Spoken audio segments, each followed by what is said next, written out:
After introducing the updated version of the Golf just last week, Volkswagen brought the electric version of the new hatchback to Los Angeles.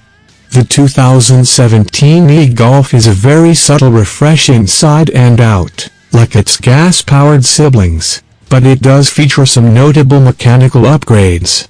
The most important change is in the battery.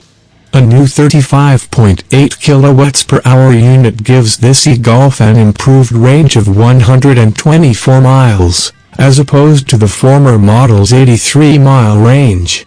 Volkswagen also offers a DC fast charging system as an option on the base SE model, and a standard feature on the SEL Premium model.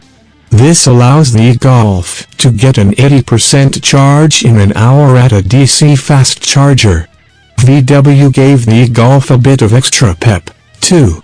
The motor now makes more power and torque with totals of 134 horsepower and 214 pounds-foot of twist. Volkswagen claims this allows the 2017 e-Golf to get to 60 miles per hour more than a second faster at 9.6 seconds. As with the rest of the Golf range, the e-Golf has slightly updated front and rear fascias, and new lights.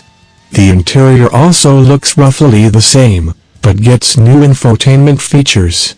The e-Golf gets the new Volkswagen digital cockpit, which integrates the car's various instruments into a 12.3-inch screen ahead of the driver.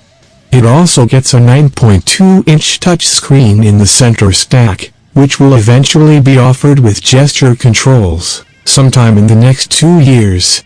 Volkswagen also did not give dates for availability of the new e-Golf or how much it will cost.